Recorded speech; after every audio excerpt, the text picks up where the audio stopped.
नमस्कार, आप देख रहे हैं के न्यूज नेशनल और मैं हूं आपके साथ में शोभित पाठक। रुक करते हैं महत्वपूर्ण सुर्खियों पर।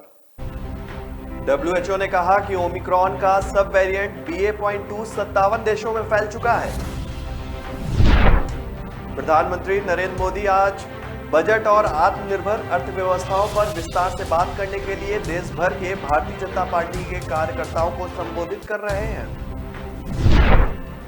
कोरोना संकट जहां पूरी दुनिया में कहर बरपा रहा है, वहीं कोविड-19 से निपटने के वैश्विक प्रयासों में मदद करने के लिए अमेरिकी संसद ने भारत की सराहना की है।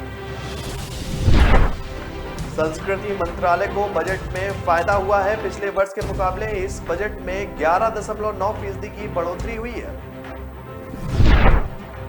पीएम नरेंद्र मोदी की अध्यक्षता में आज होने वाली बैठक में केंद्रीय कर्मचारियों को बड़ा फायदा मिल सकता है।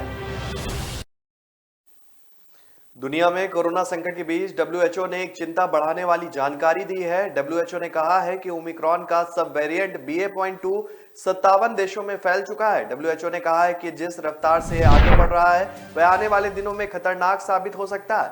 वहीं इन सबके बीच वैक्सीन निर्माता कंपनी फाइजर ने बुधवार को अमेरिकी स्वास्थ्य एजेंसी FDA से 5 साल से कम उम्र के बच्चों को वैक्सीन लगाने की आपात मंजूरी मांगी है। विश्व स्वास्थ्य संगठन के प्रमुख ने मंगलवार को कहा कि 10 सप्ताह पहले ओमिक्रॉन वेरिएंट आने के बाद से दुनिया में कोरोना के लगभग 9 करोड़ मामले सामने आए हैं, जो कि वर्ष 2020 की तुलना में अधिक है। दुनिया में कोरोना संकट के बीच डब्ल्यूएचओ ने एक चिंता बढ़ाने वाली जानकारी भी दी है।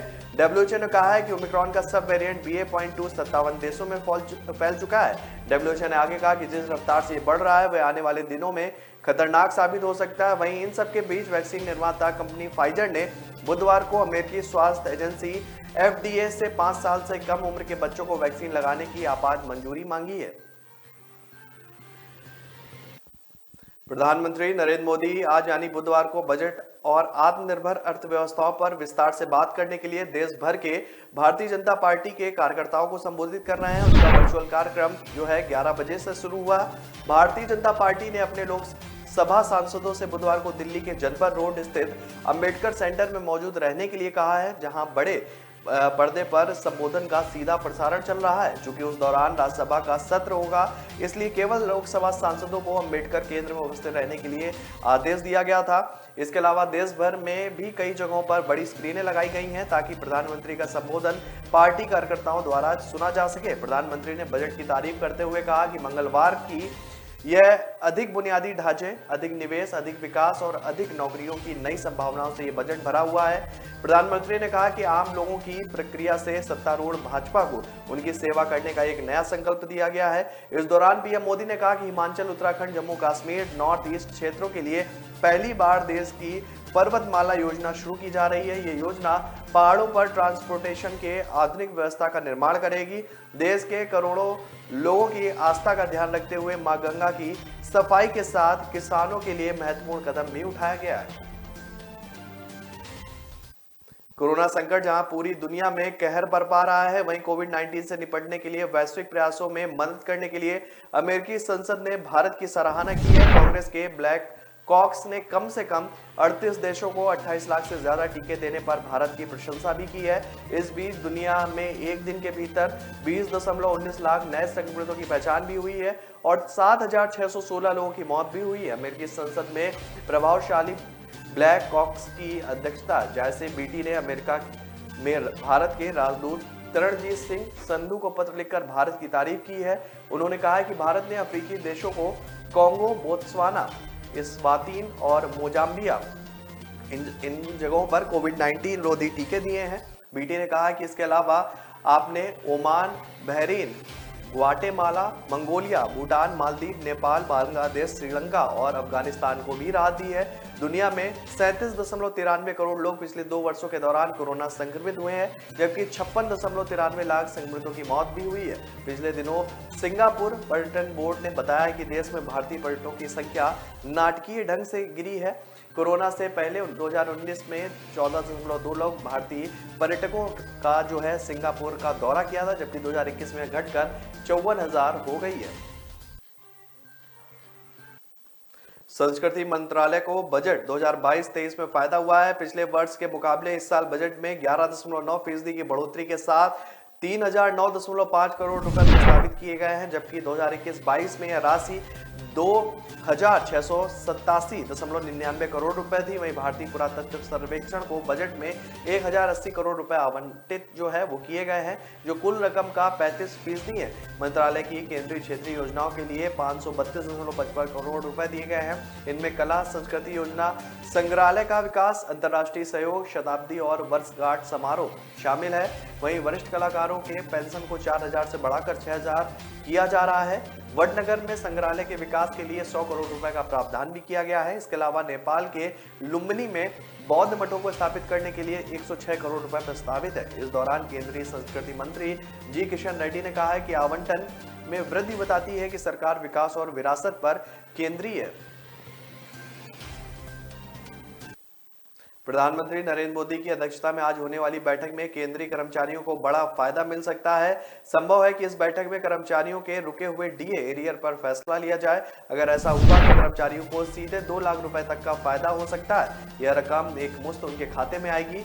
जानकारी के मुताबिक केंद्रीय कैबिनेट की बैठक शाम 3:30 बजे शुरू होगी। दरअसल केंद्रीय कर्मचारियों के 18 महीने से रुके हुए डीए को जारी करने का फैसला अभी नहीं लिया गया है, लेकिन जानकारी के अनुसार आज होने वाली कैबिनेट बैठक में इस पर फैसला भी हो सकता है। सरकार एक ही किस्त में डीए एरियर देकर निपटाने की योजना बना रही है। अगर ऐसा होता है तो सरकारी कर्मचारियों के खाते में एक मुश्त 2 लाख रुपए आ सकते हैं। लेवल 1 के कर्मचारियों का डीए बकाया है, जो 11,880 रुपए से 37,000 रुपए के बीच होगा। वहीं लेवल 13 के कर्मचारियों को 1,44,200 रुपए से 2,18,200 रुपए डीए एरियर के तौर पर मिलेगा।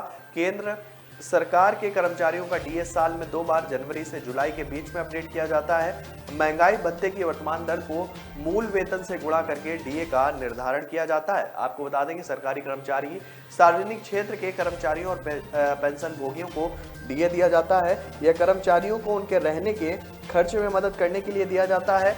कैबिनेट बैठक में केंद्र सरकार अगर इस पर फैसला ले लेती है तो केंद्रीय कर्मचारियों की जो है वो बल्ले बल्ले हो जाएगी और कर्मचारी लंबे अरसे से डीए एरियर के अटके हुए पैसों की मांग भी कर रहे हैं। तो ब्रेक पर जाने से पहले रुक करते हैं महत्वपूर्ण सुर्खियों पर।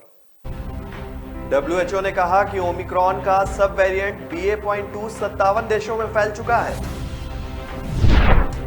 प्रधानमंत्री नरेंद्र मोदी आज बजट और आत्मनिर्भर अर्थव्यवस्थाओं पर विस्तार से बात करने के लिए देश भर के भारतीय जनता पार्टी के कार्यकर्ताओं को संबोधित कर रहे हैं।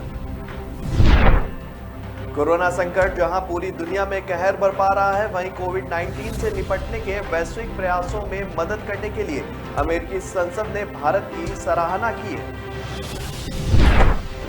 संस्कृति मंत्रालय को बजट में फायदा हुआ है। पिछले वर्ष के मुकाबले इस बजट में 11.9% की बढ़ोतरी हुई है। पीएम नरेंद्र मोदी की अध्यक्षता में आज होने वाली बैठक में केंद्रीय कर्मचारियों को बड़ा फायदा मिल सकता है। यूपी में पूरे किए जनता से किए हुए वादे पूरे किए और आगे देखिए यूपी में फिर चलेंगी मोदी योगी की फिर हवाएं, सब गाए हाँ भैया, हाँ सबकी मन की ये भाषा, यहाँ दो दो है आशा, यही मोदी यही योगी उपयोगी सहयोगी, सबकी मन की ये भाषा, यहाँ दो दो है आशा, यही मोदी यही योगी उपयोगी सहयोगी, आएगी फिर से बीजेपी। योगी मोदी ऐसे कीमती मोती है, इनके होने से हिम्मत होती है। काशी में सुना तो देखो सवारा है, राम लला का भी मंदिर हमारा है। बिजली कनेक्शन हर घर में है, गांव गांव और शहर में है। डरने की कोई बात नहीं है, कोई भी दंगा फसाद नहीं है, नहीं है, नहीं है, कोई भी दंगा फसाद नहीं है। सबके मन की ये भाषा, यहाँ दो दो है आशा, यही मोदी यही योगी उपयोगी सहयोगी, सबके मन की ये भाषा, यहाँ दो दो है आशा, यही मोदी यही योगी उपयोगी सहयोगी।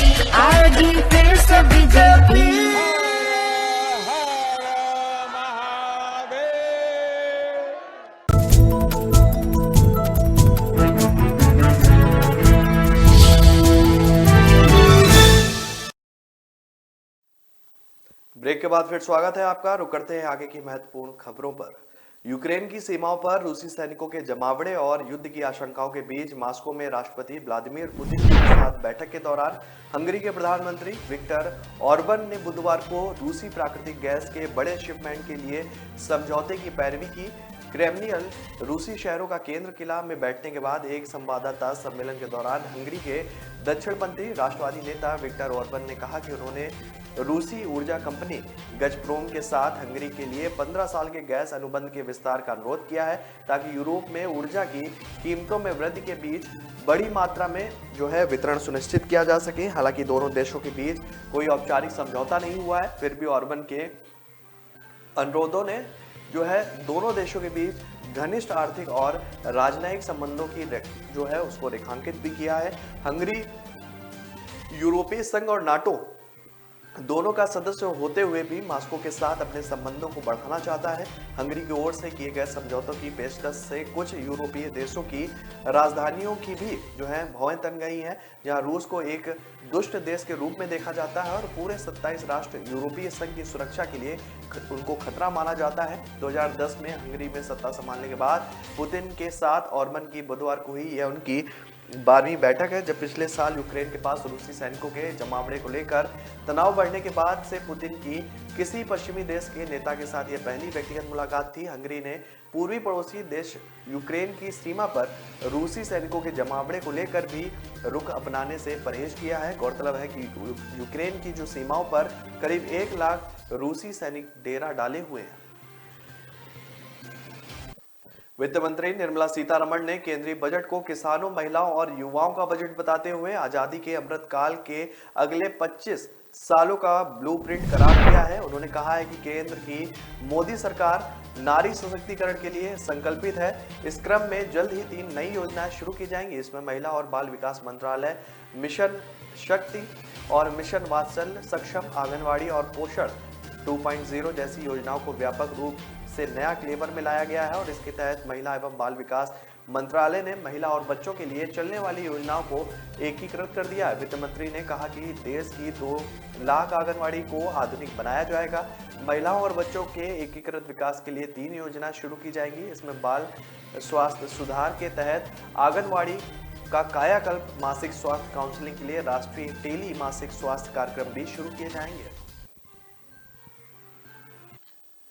लोकसभा में बुधवार को राष्ट्रपति के अभिभाषण पर पेश धन्यवाद प्रस्ताव को लेकर चर्चा की शुरुआत होगी और विपक्ष की ओर से सबसे पहले कांग्रेस राहुल गांधी बजट पर बात करेंगे। वो बहुचर्चित बेकागज भी मामला इस दौरान उठा सकते हैं। इस पर हंगामे के भी आसार है।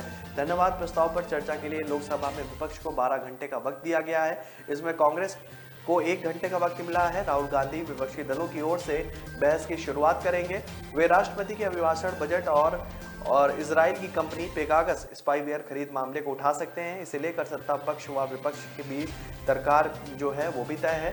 मंगलवार को जब पत्रकारों ने कांग्रेस नेता राहुल गांधी से बजट पर प्रतिक्रिया पूछी तो उन्होंने कहा कि वह इस पर सदन में ही अपनी बात रखेंगे। हालांकि इसके पहले उन्होंने ट्विटर पर बजट को जीरो सम बजट ठहरा दिया था। उन्होंने ट्वीट किया कि मोदी गो सरकार का जीरो सम बजट है। वेतनभोगी, मध्यम वर्ग और गरीब और वंचित युवा किसान को इस बजट में कुछ भी नहीं मिला। लोकसभा में जहां राहुल गांधी अपनी बात रखेंगे, वहीं युवा कांग्रेस कार्यकर्ता संसद के बाहर प्रदर्शन भी करेंगे ताकि मीडिया व जनता का ध्यान आकर्षित किया जा सके। कांग्रेस ने अपने युवा नेताओं को इसके लिए तैयार किया है। प्रधानमंत्री नरेंद्र मोदी अभिभाषण पर धन्यवाद प्रस्ताव का जवाब लोकसभा में सोमवार को और राज्यसभा मंगलवार को दे सकते हैं।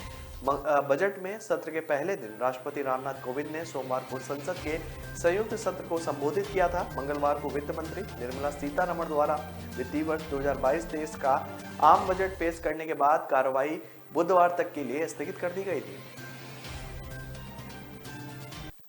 1 फरवरी को सरकार ने केंद्रीय बजट जारी कर दिया है और इसी के साथ US India strategic partnership forum में केंद्रीय बजट जारी करने के लिए वित्त मंत्री निर्मला सीतारमण और भारत सरकार को जो है बधाई भी मिली है। फोरम ने कहा है कि सरकार का बजट विकास कार्यों में गति प्रदान करेगा। USIFPF के अध्यक्ष और CEO मुकेश अघी ने इस अवसर पर बोलते हुए कहा कि सरकार का पहला सिद्धांत होता है कि किसी को कोई नुकसान ना हो। सरकार ने इसका पालन किया है। सरकार पर जबरदस्त दबाव था और आगामी राज्य चुनाव को देखते हुए अधिक करे। आगे कहा गया कि कोई बड़ा नीति परिवर्तन नहीं है जो वर्तमान परिदृश्य में अच्छा है। मैं इसे एक मापक और व्यावहारिक बजट कहता हूं। मजबूती बुनियादी ढांचा पर बोलते हुए अघी ने कहा कि पूंजीगत व्यय बजट में 35% की वृद्धि देखकर प्रसन्नता हो रही है। इससे व्यापार में विस्तार होगा और अधिक नौकरियों के सृजन के लिए आवश्यक बुनियादी ढांचे में निवेश का सपोर्ट भी मिलेगा। उन्होंने कहा कि यह बजट एक विश्वसनीय रास्ता दिखाता है और भारतीय अर्थव्यवस्था के लिए विकास के पथ को पुनर्जीवित करने और जारी रखने के लिए सरकार की जो है स्थिर नीति का सहारा भी लेते हैं। साथ ही उन्होंने कहा कि मेक इन इंडिया के बारे में भी बात कही। साथ ही उन्होंने कहा कि जलवायु परिवर्तन के खिलाफ लड़ाई का नेतृत्व करने के लिए भारत अच्छी तरह से जुड़ा हुआ है। बुर्किना फासो में तख्ता पलट हो गया है और वहां के राष्ट्रपति को विद्रोहियों ने अपने कब्जे में ले लिया है। अब अमेरिका ने पश्चिम अफ्रीकी देश बुर्किना फासो को दी जाने वाली $45 करोड़ की सहायता पर रोक लगा दी है। बुर्किना फासो के राष्ट्रपति रोज मार्क क्रिश्चियन काबोरो को विद्रोही सैनिकों द्वारा कब्जे में लेने के बाद अमेरिकी एजेंसी ने कहा कि हम सुशासन के मानकों को पूरा करने वाले देशों को अनुदान और सहायता प्रदान करते हैं। अब इस पर रोक लगा दी गई है। एजेंसी ने कहा कि बयान में बुर्किना फासो के सैन्य अधिकारियों ने संविधान को निलंबित करने और सरकार और राष्ट्रीय विधानसभा को भंग करने का दावा भी किया है। ये कार्रवाइयां लोकतांत्रिक शासन की प्रतिबद्धता और कानून के शासन को बनाए रखने के सिद्धांतों के विपरीत है। सैन्य सरकार के बयान जारी करने से पहले अफ्रीकी संघ के 15 सदस्यों वाली शांति और सुरक्षा परिषद ने संविधान की बहाली होने तक EU की सभी गतिविधियों में बुर्किना फासो की हिस्सेदारी को निलंबित कर दिया था। वहीं शुक्रवार को economic community of the African status ने भी बुर्किना फासो को सभी रैंक से निलंबित कर दिया और साथ ही प्रतिबंधों को लेकर चेतावनी भी दी थी। तो ब्रेक पर जाने से पहले रुक करते हैं महत्वपूर्ण सुर्खियों पर। WHO ने कहा कि ओमिक्रॉन का सब वेरिएंट BA.2 57 देशों में फैल चुका है।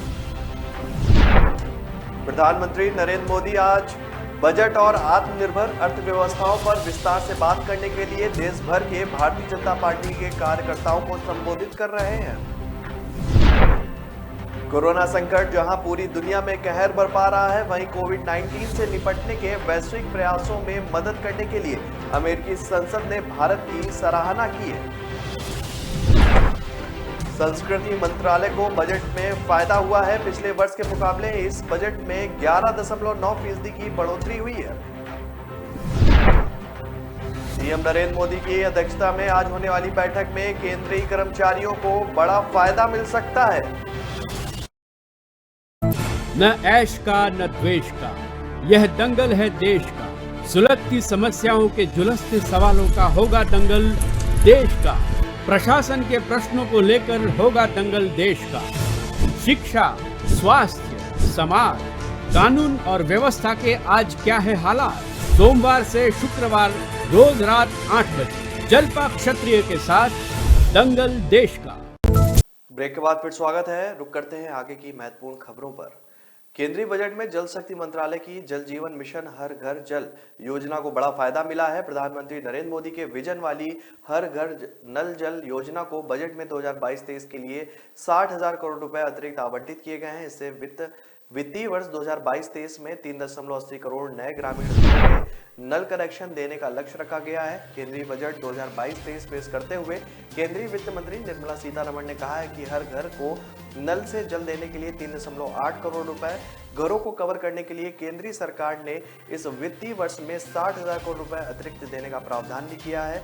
हर घर नल योजना में अभी तक सरकार 8.7 करोड़ घरों को नल से जल दे चुकी है। इसमें से 5.5 घरों को पिछले 29 महीनों में नल से जल मिला है। इसके अलावा सरकार का जोर जो है नदियों को जोड़ने के साथ गंगा का धारा को अविरल और निर्मल करने पर भी है। इसके लिए सरकार ने नमामि गंगे के तहत नदी घाटों के सौंदर्यीकरण के साथ गंगा की धारा को निर्मल और अविरल करने के लिए 4200 करोड़ रुपए का भी प्रावधान किया है। इस तरह से जल शक्ति मंत्रालय को इस वित्तीय वर्ष के लिए 18,967.88 करोड़ रुपए का बजट आवंटित जो है वो किया गया है, जबकि मंत्रालय को पिछली बार 18,008.70 करोड़ रुपए दिए गए थे। इस हिसाब से इस वित्तीय वर्ष में जो है बजट में 95.18 करोड़ रुपए का इजाफा किया गया है।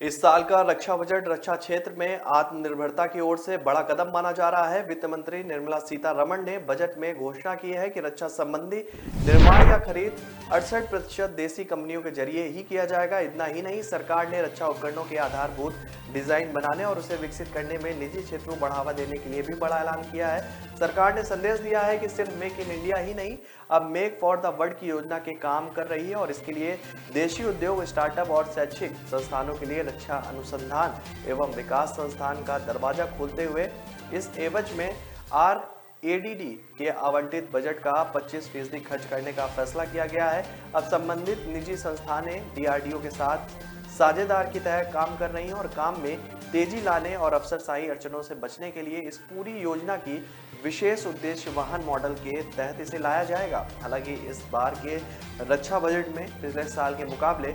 4.6% की मामूली जो है बढ़ोतरी की गई है। 21-22 के लिए बढ़ोतरी 2019-20 के मुकाबले 6% थी। 2022-23 के लिए रक्षा क्षेत्र का कुल 5.25 लाख करोड़ रुपए जो है इसमें आवंटित किए गए हैं। पहाड़ी राज्यों को केंद्रीय बजट 2022-23 में 8 रोपवे की सौगात मिली है। इन राज्यों में हिमाचल प्रदेश, उत्तराखंड, जम्मू कश्मीर, लद्दाख और नॉर्थ ईस्ट के पहाड़ी राज्य भी शामिल हैं। पर्यटन को बढ़ावा देने और स्थानीय युवाओं को रोजगार से जोड़ने के मकसद से पर्वतमाला योजना को शुरू करने की घोषणा भी की गई है। महामारी के बीच पर्यटन को रफ्तार देने के लिए पर्वतमाला योजना बेहद लाभकारी सिद्ध होगी। खास बात यह है कि महिला पर्यटकों की सुरक्षा पर 5.27 करोड़ रुपए का प्रावधान किया गया है। केंद्रीय पर्यटन मंत्रालय के बजट में 18.42% की बढ़ोतरी भी की गई है और इसमें सबसे खास पर्वतमाला योजना है। राष्ट्रीय रोपवे विकास कार्यक्रम के तहत पर्वतमाला को PPP मॉडल से चलाया जाएगा। इसी साल यानी कि 22-23 में इन पहाड़ी राज्यों में 60 किलोमीटर लंबे 8 रोपवे परियोजनाओं को शुरू किया जाना है। पहाड़ी राज्यों में सड़क निर्माण काफी मुश्किल होता है, ऐसे में रोपवे से पर्यटन को बढ़ावा मिलेगा। इससे रोजगार के मौके भी उपलब्ध होंगे। इन रोपवे परियोजनाओं को आधुनिक तकनीकी पर तैयार भी किया जाएगा ताकि सुरक्षा भी बने रहे और इसके अलावा महामारी में पर्यटन क्षेत्र सबसे अधिक प्रभावित रहा है। इसी के चलते प्रति टूर ऑपरेटर ट्रैवल एजेंट को 10 लाख रुपए की गारंटी फ्री लोन योजना का लाभ जो है वो इसी साल से मिलेगा। आंध्र प्रदेश के गुंटूर में जिन्ना टावर के नाम को लेकर हुए विवाद के बाद अब उसे तिरंगे के रंग में रंग दिया गया है। आपको बता दें कि ये सभी इंतजाम तिरंगा फहराने के लिए किए गए हैं। गुंटूर पर्व के विधायक मोहम्मद मुस्तफा ने बताया है, इस संबंध में कई संगठनों ने अनुरोध किया था, जिसके बाद हमने जिन्ना टावर को तिरंगे के रंग में रंगने का फैसला किया है। साथ ही राष्ट्रीय ध्वज फहराने के लिए भी एक पोल भी बनाया गया है। उन्होंने कहा है कि जिन्ना टावर पर गुरुवार को तिरंगा फहराया जाएगा। जानकारी के मुताबिक मुस्तफा ने मंगलवार को GMC मेयर कवती मनोहर नायडू के साथ टावर के सुरक्षा इंतजाम आदि का जायजा भी लिया था। उन्होंने कहा कि आजादी की लड़ाई के दौरान मुस्लिमों के दिग्गज नेताओं ने अंग्रेजों को डटकर उनका सामना किया था और आजादी के बाद कुछ मुस्लिम देश छोड़कर चले गए थे और पाकिस्तान में रहने लगे, लेकिन हम अपने देश में भारतीय बनकर रहना चाहते हैं और अपनी मातृभूमि से बेपनाह मोहब्बत करते हैं। इस दौरान मुस्तफा ने भारतीय जनता पार्टी पर निशाना भी साधा। दरअसल भाजपा ने पिछले महीने जिन्ना टावर के नाम को लेकर विरोध जताया था। मुस्तफा ने कहा कि भाजपा के नेताओं को कोरोना महामारी से पीड़ित लोगों की मदद करनी चाहिए, ना कि सांप्रदायिक दंगों को भड़काने की कोशिश करनी चाहिए। कगार, लाइफ ऑन द एज जैसी फिल्मों में दिवंगत अभिनेता ओम पुरी के साथ स्क्रीन शेयर करने वाले अभिनेता दयाल का हृदय गति रुकने की वजह से निधन हो गया है। प्राप्त जानकारी के मुताबिक तबीयत खराब होने की वजह से पिछले 13 दिनों जो थे वो अस्पताल में वो भर्ती थे। इलाज के दौरान 2 फरवरी 2022 को तड़के 4:30 बजे उनका निधन हो गया। अभिनेता इसके अलावा फिल्म रंगदारी और धुआं में भी नजर आ चुके हैं। साल 2000 में अभिनेता ने मराठी डायरेक्ट मृणालिनी जो है पाटिल से शादी की थी। हालांकि शादी के 9 साल बाद ही दोनों अलग हो गए और दोनों की एक बेटी अमृता भी है।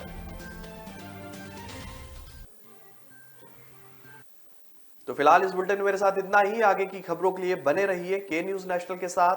नमस्कार।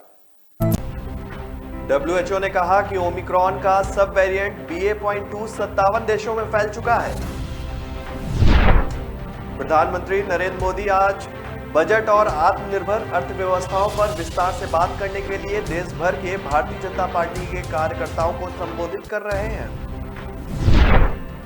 कोरोना संकट जहां पूरी दुनिया में कहर बरपा रहा है, वहीं कोविड-19 से निपटने के वैश्विक प्रयासों में मदद करने के लिए अमेरिकी संसद ने भारत की सराहना की है।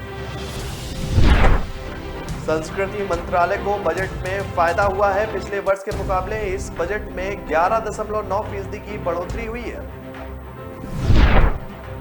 पीएम नरेंद्र मोदी की अध्यक्षता में आज होने वाली बैठक में केंद्रीय कर्मचारियों को बड़ा फायदा मिल सकता है।